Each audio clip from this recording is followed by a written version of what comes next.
또 우리 또 감독님이 또 바뀌어져가지고 요즘 이제 이 촬영이 잘 돼요. 지난 제가 달서구에도 하고 있는데 지금 그도 보면 아주 잘 나오더라고요.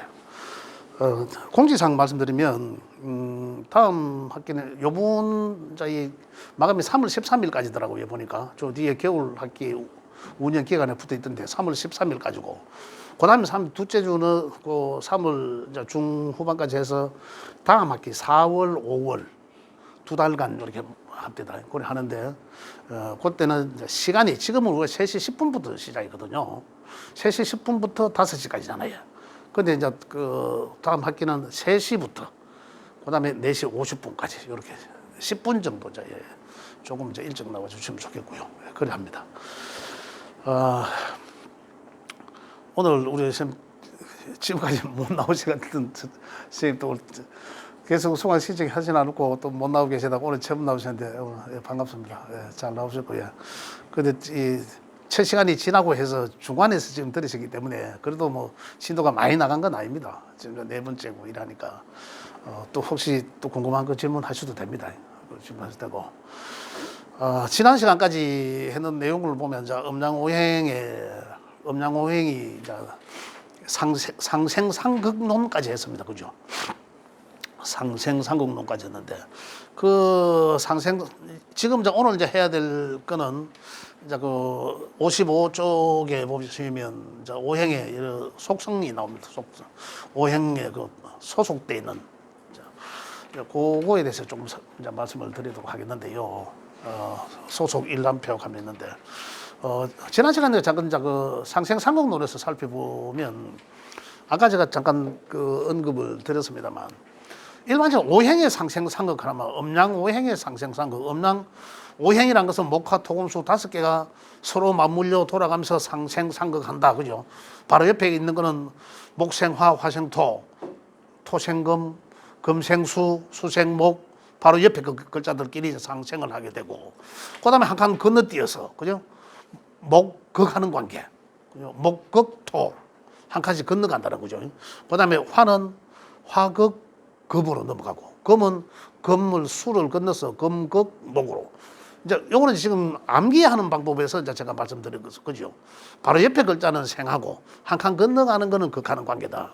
그래서 생과 극의 관계는 우리 생활 속에서 생극을 이걸 목생화 또 목극토 이걸 외우는 게 아니라 우리 이제 일상생활 속에서 이게 생의 관계고 또 이게 극의 관계구나.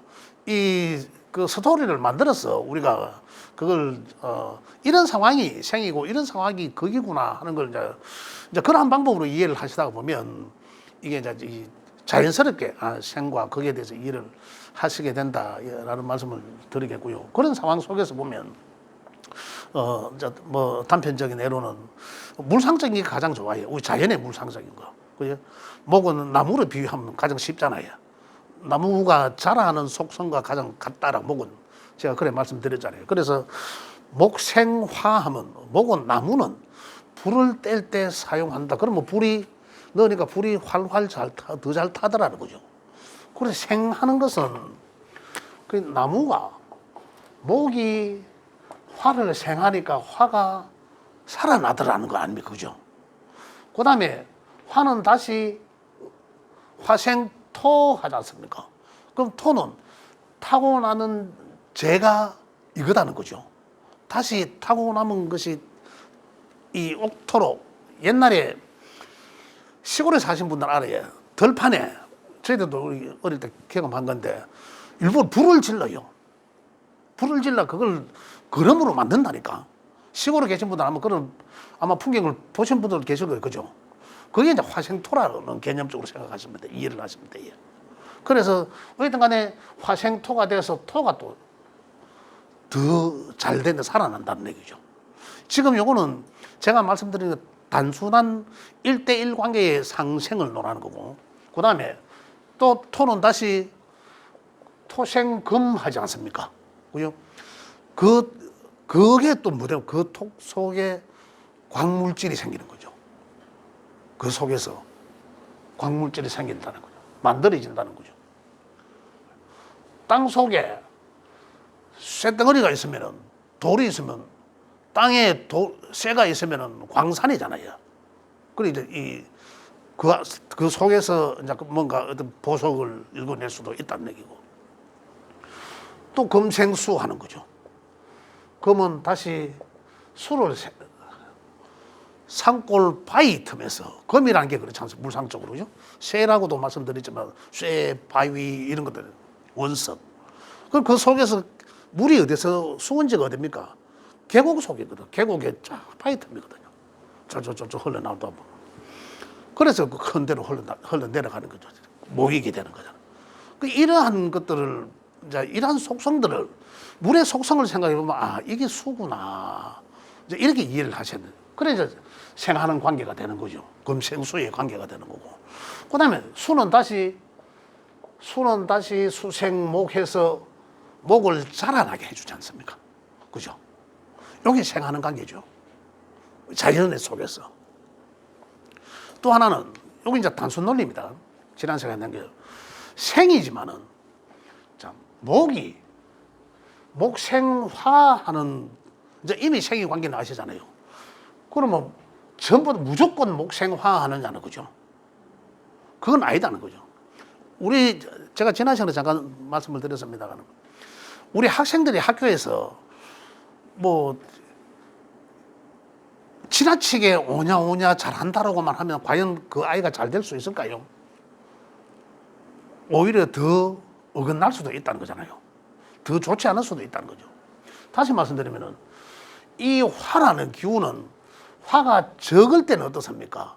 적을 때는 작은 것으로 생해줘야 되고, 큰 것은 크게 생해야 되거든요. 그렇지 않습니까? 적은 건데 큰 나무로 갖다 엎어가지고 불을 생하게 한다면 불이 도로 꺼진단 말입니다. 이 생이 아니죠. 오히려 죽이는 거죠. 그래, 생이라 하지만은, 이제 생일 때와 이 생이 제대로 된 상생 관계가 되는지, 이 생을 한다 하지만은 오히려 목다 화식이라 해서 나무가 많을 때는 불이 도로 꺼지게 된다. 이게 이제 제가 이 말씀을 사주 8글자 속에 오행으로 보면 목화, 토금수 5개가 나누어지는데, 과연 상생의 관계는 맞는데 이 상생이 될까 안 될까, 이걸 분별하실 수 있어야 된다는 얘기죠. 상생이 될 때는 목생화에서 이 화가 살아나기 때문에 이게 뭔지는 모르지만 나한테서, 그죠? 돈을 버는 수단이 될 것인지, 아니면 나의 명예가 될 것인지, 그죠? 나의 재물이 될 것인지, 어떻게 나한테 작용될지는 모르지만은, 그러면 그게 생받아서 꺼질 수도 있고 생받아서 살아날 수도 있잖아요. 그러면 내한테 어떻게 기운으로 다가오는지 모르지만 그 인연이 나한테 그렇게 작용된다 이 말이거든요. 그래서 생의 관계도 이렇게 이해를 하셔야 된다는 얘기죠. 이해가 되시는지 모르겠지만 더 이상 쉽게 표현하기 어렵습니다. 이런 논리가 다 같은 논리예요. 이런 논리가. 화가 많으면 또 토는 어떨까요? 도자기 굽잖아요, 우리가. 도자기. 화가 적당하면 빛을 가두는 거거든요. 토가 빛을 가두는 거예요. 그죠? 적당히 가둬주고. 우리 이 거실에 칸막이 치는 것도 토의 역할이죠. 빛을 차단하는 거. 토의 역할입니다. 이게 화가 지나치게 많으면은 도자기 굽듯이 굽혀버린다는 거죠. 그러면 그거는 오히려 생받는 것이 아니라 생받아서 이게 더 활성화돼야 되는데, 내한테 더 활성화된 어떤 기운으로 다가와야 되는데, 그죠? 만약에 재물이면 더 크게 재물로 또 다가와야 되는데, 이런 얘기잖아요. 그런데 오히려 재물적 인연이 나한테는 꺼져버린다는 거죠. 오히려 더 좋지 않게 되고. 이게 이제 상생의, 적정한 상생, 제가 목생화, 화생토, 이거는 적당할 때, 서로 1대1 대등할 때, 적정할 때의 상생 관계가 이루어진다는 얘기죠. 그래서 너무 지나치거나, 그 다음에 부족하거나, 이 관계에서는 적절한 상생 관계가 되기 어렵다는 거죠. 그걸 이해를 하셔야 된다는 거고. 그 다음에 상극의 관계는, 상극의 관계도 마찬가지입니다. 그죠? 상극의 관계. 자, 쉽게 음양의 가장 대표적인 오행의 글자는 뭡니까? 불과 물이잖아요. 화와 수거든. 그죠? 수는 누가 이기고 지고를 생각해 보시면 됩니다. 나무가 토는 지가 할 수 있는 게 없어요. 이 땅은. 그죠? 이 지구의 땅은 지가 지 스스로 뭔가 할 수 있는 거를 받아주는 거잖아. 자리를 제공해 주는 거거든. 그래 나무가 심어지면은 그 토도 살아. 죽은 땅이 아니잖아요. 나무가 심어지고 생명체가 풀이 자라게 되고 이러면 토도 사는 그거 받았지만은 죽은 땅에 내버두면 돌밭에 저리 가면 내버두면 이 땅들 왜 됩니까? 그 땅이 쓸모없는 땅이에요. 그 땅이 바로 죽은 땅이 쓸모없으니까 극반치 않는 것은 그런 거다는 얘기죠. 그걸 받으니까 이 땅이 살게 되는 오히려 우리가 지난 시간에 어땠습니까? 상생은 도와주는 것이라고 인식이 됐고 그죠? 상극은 억누르고 극하니까 좋지 않다라고 인식된단 말입니다. 그래서 그러한 개념들을 살짝 바꾸게 되는 거죠. 이해 폭이 좀 달라져야 된다는 얘기입니다. 그죠?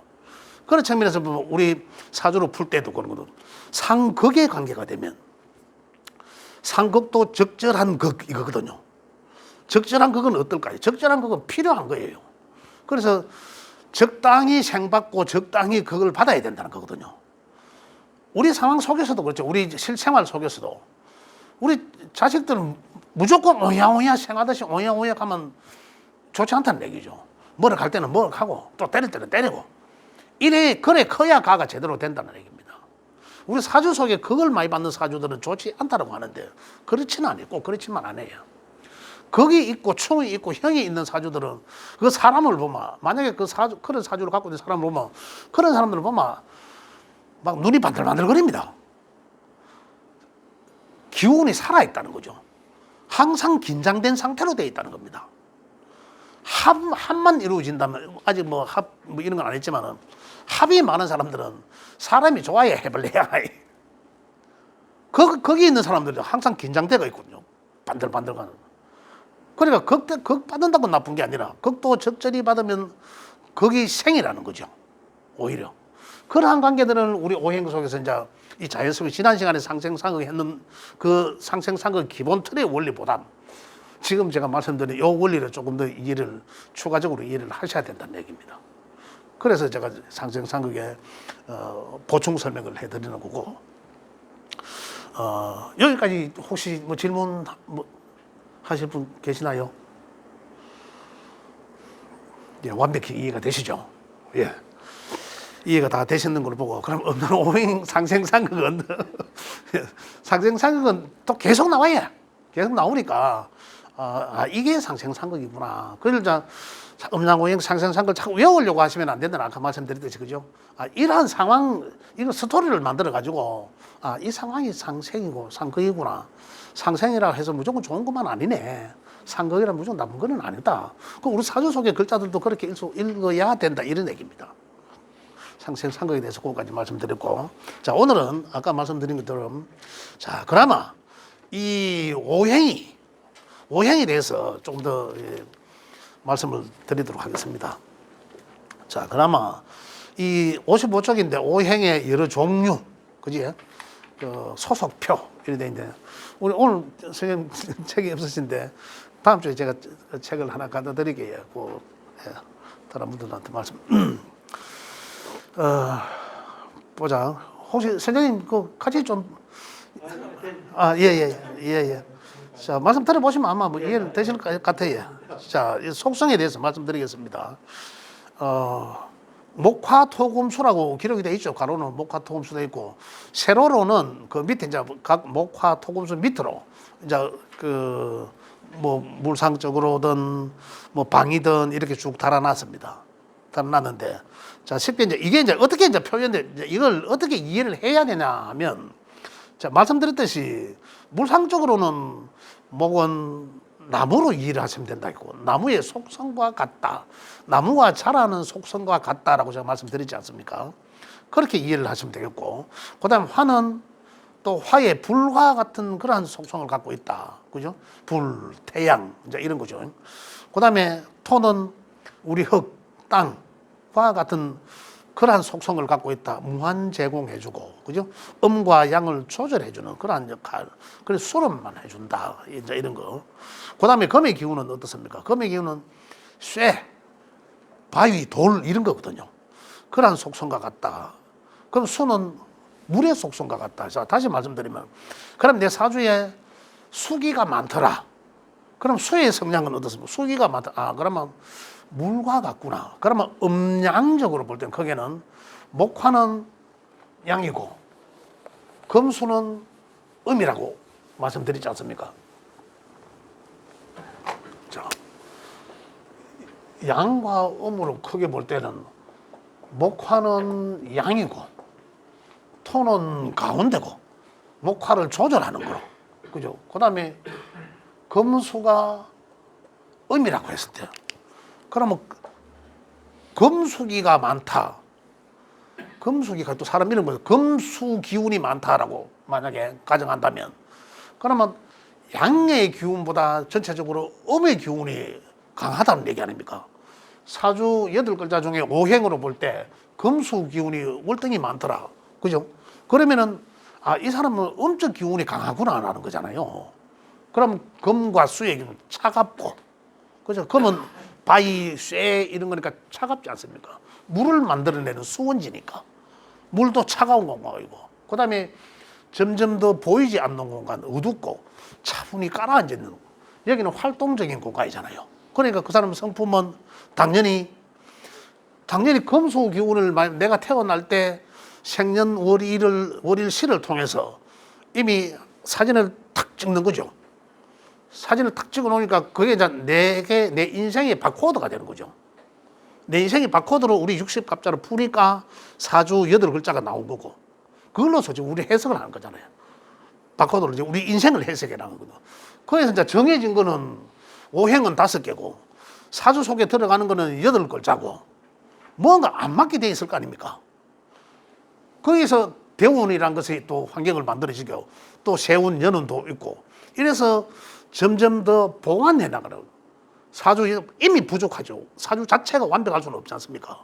그래 환경이란 대운과 그다음 연운이란 세운과 또 이름이다 성명 이제 이런 걸 통해서 이제 자꾸 이제 만들어 나가는 건데 그래 이제 음양적으로 이미 이제 그 사람의 성품은 자연에서 니는 태어날 때 벌써 금수 기운만 가득 안고 태어났으니까 이 사람은 성품은 요래야 틀림없습니다. 이거는 뭐 그거는 자연의 기운을 딱 고려 받았다는 얘기거든요.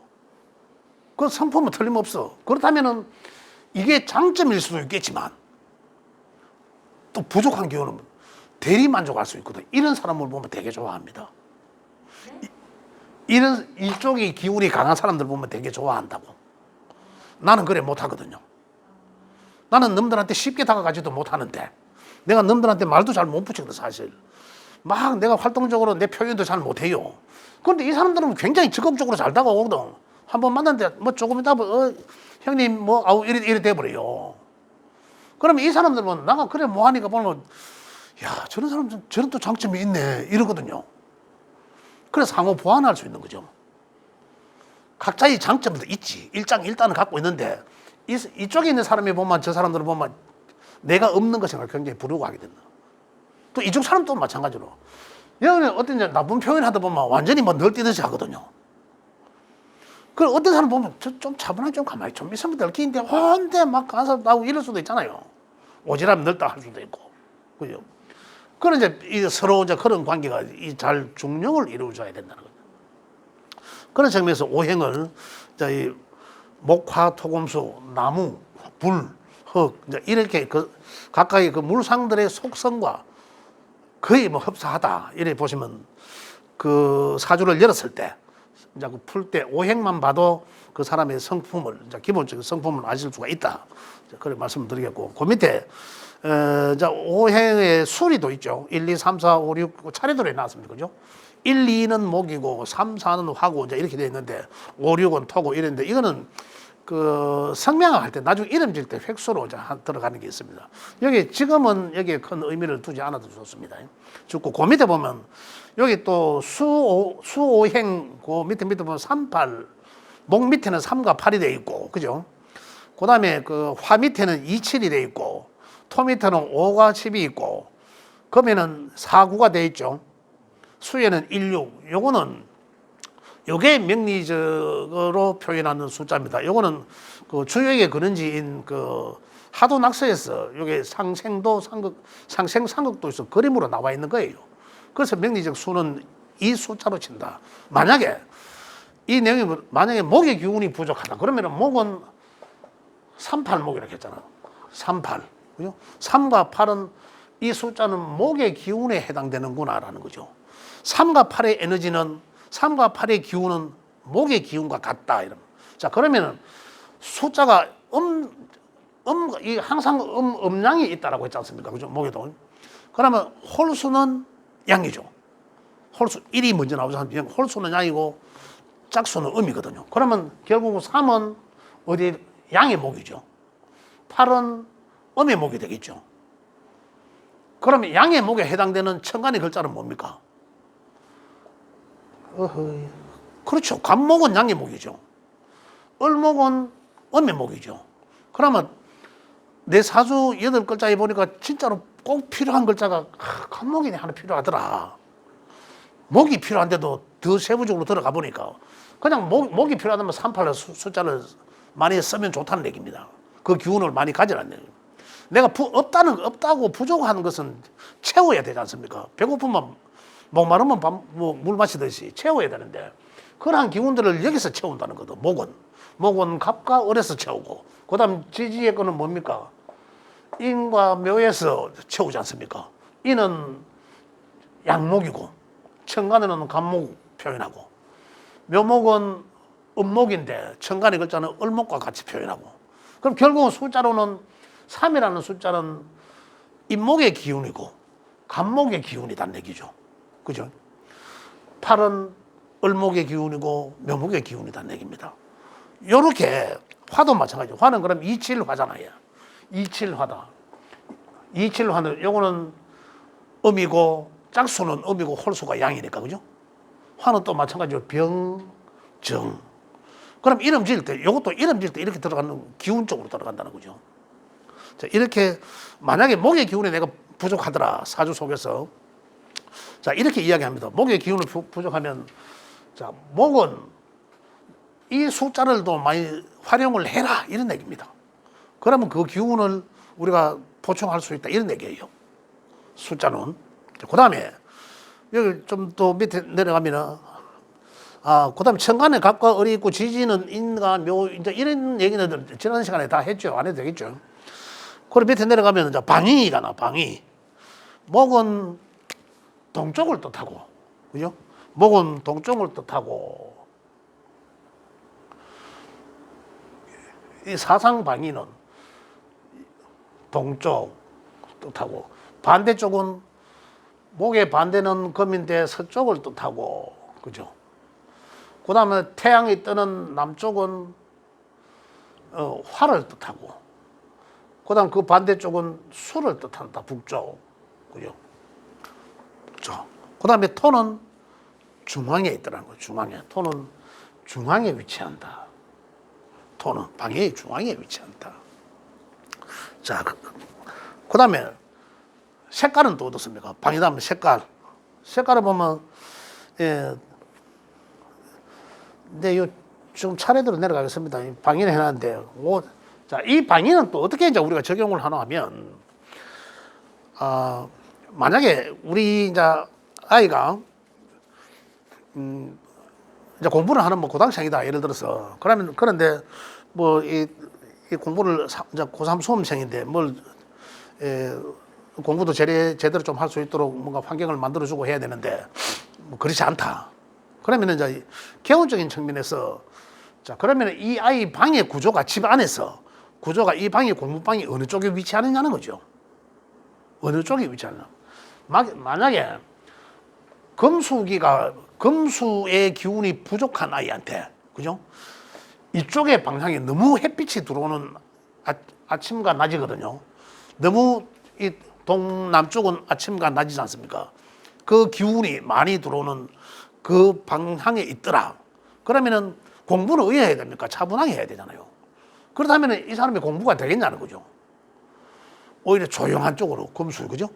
조용한 쪽으로 해서 이제 그 공부할 수 있는 환경을 만들어 주라는 얘기죠. 사주 구조가 그렇게 돼 있다는 거죠. 그렇게 이제 활용을 한다는 겁니다. 그 방위로는 그렇더라. 그 다음에, 절기는, 오상이라고 있는 오상. 그죠? 목은, 이제 인을, 목은, 목기가 많은 사람들은 어질다. 어짐을 이제 주도한다. 그 다음에 화기가 많은 사람은 그 사람은 성질은 불같고 이래도 예의를 중시한다. 이런 얘기거든요. 그 다음에 톤은 어떻습니까? 톤은 이 믿음을 중시한다. 믿음. 그죠? 서로 신뢰하는 그런 관계. 그 다음에 이제 금기는 어떻습니까? 금은 칼 같다라고 하지 않습니까? 가을, 계절적으로는 가을 썰이 내리는 그러한 차가운 기운인데, 그렇지만은 굉장히 의리를 중시한다. 이런 얘기입니다. 그 다음에 수는 어떻습니까? 수는 굉장히 차분한, 보이지 않는 밤의 기운이지 않습니까? 하루로 볼 때는. 그 지혜를, 여기는 몸을 쓰는 구간이 아니고 머리를 쓰는 구간이다. 그런 얘기거든요. 그래서 수의 구간은 정신적인 구간이다. 그런 머리를 쓰는 구간이다. 그래서 지혜롭다. 이런 얘기입니다.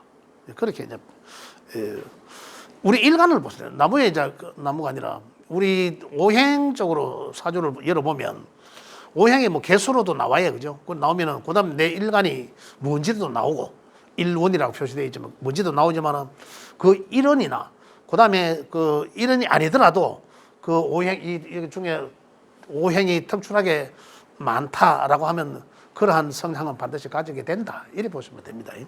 그렇게 보시면 되고. 그 다음에 또 내려가면, 그 다음에, 오시. 절기와 시를 말씀드리겠습니다. 절기는, 여기 이제 목은 봄이란 거예요. 봄. 그 다음에 봄에 씨앗을 뿌려서 여름으로 가지고 일터로. 그래 이제 화는 계절적으로는 여름이죠. 그다음에 사계 서쪽은 가을이고, 금은 결실의 계절, 그죠? 가을. 수는 겨울, 차갑다, 그죠? 겨울을 뜻한다, 계절적으로. 그러면 바로 색상이 나오죠, 색깔, 그죠? 그 목은 계절적으로는 봄이고 하루를 열어갈 때는 아침이라고 말씀드렸는데, 그러면 색깔은 어떻습니까? 봄에 온통 자연의 색깔은 어때요? 파랗하잖아요. 온통 녹색으로, 그죠? 그래서 목의 대표적인 색깔은 녹색이다. 청록색이다. 청록색을 뜬다. 이걸 외우기는 어렵죠. 그래, 외울 생각, 자연이 봄 되면 천지가 파란 새싹이 돌아오는 색깔들이 다 녹색이더라. 그래서, 목기는 청색이구나. 청록색이구나. 만약에 목기가 내한테 부족한데 그 기운을 좀 보충해야 되겠다라고 한다면은 이 청록색, 그죠? 청록색과 관련된 뭐 옷도 하거나 뭐 이렇게 많이 합니다. 이제 그렇게 하면 되고. 자, 그 다음에 여름. 화도 맞아. 화의 색깔들은, 화는 불, 뜨겁다, 이런 거잖아요. 그러니 적색이겠죠, 적색. 아마 따로 화는 뭐 빨강색, 뭐 적색, 뭐 이렇게 외우려고 하면 진짜 돌아서부터 잊어버려요. 그러니까 이미 봄의 색깔은 이제 이해를 하실 테고, 자연에서, 그죠? 화도 불은 뜨겁잖아요. 불 색깔이 그러잖아요. 불 색깔이 붉은색이잖아. 밝다. 그래, 화의 기운이, 내가 내 사주 속에서 화의 기운이 부족해서 내 그 기운을 좀 챙겨야 되겠다 라고 하면 보약 먹는 것도 아니고, 그죠? 화의 기운에 해당되는 색깔, 밝은 색으로. 금수기가 많은 사람들 보면요, 이거는 가을은 흰색이거든요. 가을 쓰레와 같은 흰색, 이거 겨울은 검정색입니다. 북쪽 검정색, 북망산천, 검정색 색깔. 검정색 이해되시죠? 왜 검정색인지를 이해하시겠죠, 그죠? 죽어 없어지는 구간이 이 구간이에요. 나중에 내가 12운성에 대해서 말씀드리겠지만 이 구간은 죽어서 보이지 않는 구간이에요. 여기는. 그래서 북의 색깔은 대표적으로 검정색입니다. 죽어서 북망상청 북쪽에, 그죠? 북쪽은 또 위쪽으로도 보지만, 그래서 이쪽에 있는 사람들이 수기가 가능, 이쪽에 음기 기운이 가득한 사람들 보면 이쪽으로 밝은 사람들이잖아요, 그죠? 이 사람들이 희한하게 보면 옷도 검은 색깔을 잘 입어. 밝은 색깔들을 잘 안 입는다니까. 이것은 자기도 모르게 그런 색깔을 입어요. 자기도 모르게. 그 이제 좀 만약에 이런 기운이 부족해서 이런 기운을 더 좀 내가 챙겨야 되겠다라면 이제 여기에 해당되는 색깔, 방향, 뭐 숫자 이런 게 나오는데 그런 것들은 많이 우리 생활 속에서 활용함으로 인해서 기운을 내가 좀 더 돋구울 수 있다는 얘기고, 그죠? 그렇지만 내가 현재 이쪽 많은데 이쪽 꿀 목화의 기운들을 내가 좀 더 챙겨야 되겠다라고 생각한다면 방위는 이쪽 남쪽과 동쪽이고, 아니 동쪽과 남쪽 맞죠? 예. 그다음에 이제 그 숫자로는 아까 3827. 그다음에 색깔은 또 청록색하고 붉고 밝은색으로 내가 좀 패턴을 좀 바꾸는 게 좋다. 그러므로 인해서 내 부족한 그런 어떤 기운을 마음적 그런 기운을 이제 좀 보충할 수 있다. 이렇게 이해를 하시면 되고요. 그다음에 오시로서는 아침, 시로서는 자 아침 봄의 시간. 제일 먼저 우리 1년은 아침에 입춘이 있는 인달이라고 했습니다. 그죠? 그리고 시로는 인시, 자축, 이래야 여기가 자축, 수의 구간이잖아요. 해자축은. 해자축은 수의 구간이죠. 여기는 보이지 않는 구간은 껌껌한 구간이라는 얘기죠. 아직까지 귀신이 노는 구간이거든. 그래, 해가 밝아오는 아침의 구간은 언제고? 인시부터죠. 새벽 닭 우는 시간이 언제일까요, 그러면요? 새벽 닭이 울면은 귀신이 나간다고 하잖아요. 그죠? 그 시간자 인시라는 얘기죠. 그 인시는 우리 요 밑에 보면 시가 밑에 그 12지지 그 밑에 시가 있지. 그 보면 인시를 한번 보면 인범 해나고 03시부터 해놨죠. 여기가 책에 03시 31분 이래 돼 있는데 이렇게 보면 됩니다. 03시 3시 뭐 30분 그냥 보통 이래 하시면 됩니다. 30분부터 2시간 단위로, 그죠? 5시, 그래, 새벽 5시죠. 5시 반까지 든지 29분까지든지 요게 인시에 속한다. 아침을 여는 시간이라는 거죠. 아침에 열기 시작하는 시간은 3시 30분부터다. 이렇게 이제 요 인시. 그 다음에 묘시는 5시 반부터겠죠. 5시 반부터 또 2시까지 시간을. 그래서 여기는 아침의 구간이죠. 아침의 구간.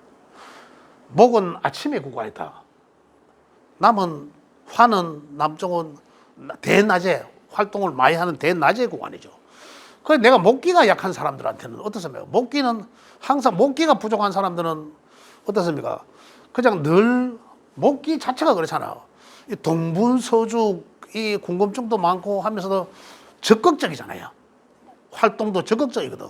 일의 추진력도 있고 이런 건데 그게 없어. 목이 기운이 약하다면 생각만 많이 하고 있지 그걸 실천에 옮기지를 못하거든요. 이게 목기가 없어서 그런 거죠. 목기가 약해서 그런 거죠. 그렇다면 그 사람들은 그 목의 기운의 에너지를 그냥 이름도 바꾸고 다 하겠죠. 일단은 그걸 하겠지만 그 가장 자연에서 이 기운을 어디서 얻습니까? 우리 이 학문은 명령은 자연 학문이기도 하지만 태어날 때 자연의 기운을 어떻게 받고 태어난다는 거 아닙니까? 그래서 그렇다면 내가 부족한 기운을 어디서 채워야 된다? 자연에서 채워야 된다는 거죠. 그럼 그 자연적 기운은 어디에 있노? 이 환경에 있는 거죠. 언제? 아침에 동틀 때, 아침 일어날 때. 그러면 이런 사람들은 좀 아침 일찍부터 서두르라. 이런 얘기죠. 이해가 되시나요? 예. 이렇게 해서 그 부족한 기운들을 채워져 나간다는 얘기입니다. 그죠? 이렇게 해서. 자, 그 다음에, 뭐, 오악, 오풍, 뭐, 신맛, 뭐, 맛도 넘어가고, 중요한 거 오장 육부로 가겠습니다. 오장 육부. 오대양 육대주라는 자연이 있죠. 예, 그 오장, 우리 인간들한테는 오장육부입니다. 오장육부. 오장육부로서는, 자, 목의 기운에서는, 오장육부로서는 간장과 썰게 해놨습니다. 간담. 그죠? 목의 기운은 간과 담에 주된, 영향을 받는다. 즉, 다시 말씀드리면, 목의 기운이 굉장히 허약하면, 목의 기운이 약한데,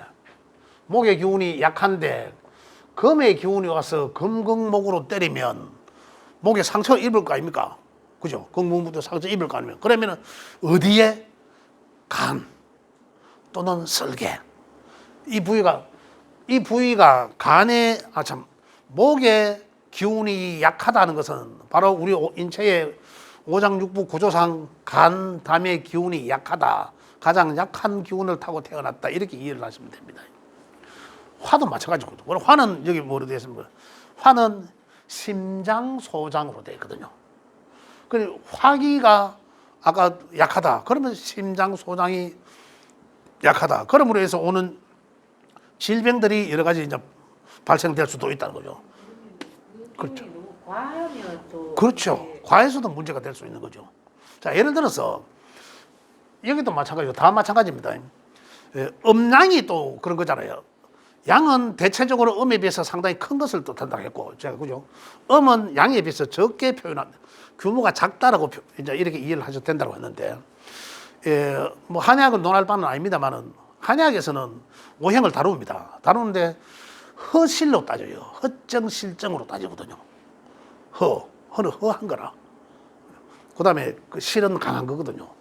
우리는 어떻습니까? 오의 기운이 약한 것은 허한 것이고 강한 것은 실한 것이거든요. 만약에 우리 목의 기운이 강하다. 그러면 간에 어떤 영향을 줄 거예요? 간경화증, 그죠? 실증으로. 약하다. 그 간 기능 저하증 이런 거죠. 심장도 마찬가지고. 대장, 폐장, 위장은 또 어떻습니까? 위장이 실하면 어떻습니까? 위가 이제 많이 먹겠죠. 위장이 실하면. 그런 거죠. 위 소화가 아주 잘 되겠죠. 그죠? 그 다음에 위 기운이 약하면 위 무력증이 올 수도 있죠. 그렇게 실로 이제 구분하실 수 있고. 그에 따른 질병들을, 여러 가지 질병들을 발생시키기도 있다. 특히 우리 여자분들한테는, 여기 이제 남자들 따지면 양의 기운은 남자의 속성을 갖고 있고, 금수의 음의 기운은 여자의 속성, 음이니까 여자의 속성을 갖고 있다. 금의 기운은 여기서 보면 대장, 폐, 호흡기 질환을 뜻하거든요. 금의 기운이 약하면 호흡기 질환이 상당히 약하다는 거죠. 그래서 감기도 잘 걸릴 수도 있다. 이런 얘기죠. 면역이 상당히 떨어질 수도 있다는 얘기입니다. 그러면 실증으로서는 변비 같은 것도 생길 수가 있겠죠. 아까 좀 전에 말씀 실증으로는. 허증으로는 또 어떻습니까? 그냥 기능을 제대로 못 하니까 바로 이제 내려가게 하는 거죠. 바로. 그 뭐 설사가 되겠죠. 이제 그렇게 이제 분별을 할 수가 있다는 거죠. 그로 인해서 여러 가지 질병들은 이제 만들게 된다는 거죠. 그 기운이 약함으로 인해서. 수의 기운도 마찬가지고. 예, 오늘 여기까지 해서 속성 오행의 여러 가지 속성에 대해서, 소속표에 대해서 내가 말씀을 좀 드렸는데 조금 이해가 되시는지 모르겠습니다. 이걸 이제 어떻게 우리 사주 오행으로 이제 이 접목시키는지를 연결해서 제가 말씀을 드렸는데, 혹시 조금 이해 덜 돼갖고 질문하실 거 있으면 질문하겠습니다. 예. 수의 오행의 그 숫자라고. 예. 수오행의 숫자라고 이게 어떻게? 예. 수리 오행의 숫자는 그냥 목, 화, 토, 금, 수 해가지고 1, 2, 3, 4, 5, 6, 7, 8, 9, 0으로 되어 있는데, 요거는 옛날에 그 일제시대 때, 최근에 일제시대 때 이 사람들이 성명 이름 짓는 사람들이 이걸로 사용을 했어요. 뭐 획수로서 사용을 했는데, 지금도 이름 짓을 많은 사람들이 활용을 합니다. 책에도 그래 나와 있어 지금. 그래서 그걸 무시할 수는 없어서 내가 올려놓은 거고, 그죠? 그 다음에 예, 그래서 이제 올려놓은 거고, 지금 제가 여기서 명리학적인 근거는, 목은 여기 이제 38목, 그죠? 요거는 명리학의 그 근원지에서 하도 낙서에서 나와 있는 내용이에요. 그래서 이거는 절대적으로 우리가 갖고 그 기운적인 측면에서 갖고 늘상 우리가 활용을 해야 되는 숫자고, 나중에 그 수리 오행에 대해서는 한번 더 내가 따로 성명할 때 한번 더 말씀을 드릴 수 있도록 그래 하겠습니다. 예. 오행이요. 예. 많다라고 하면은 몇 개? 많다라고 하면 이 기운이 세라고 하는 거거든요. 그냥 이제 기운이 많다라고 하면 보통 한 세 글자 이상이면 많다.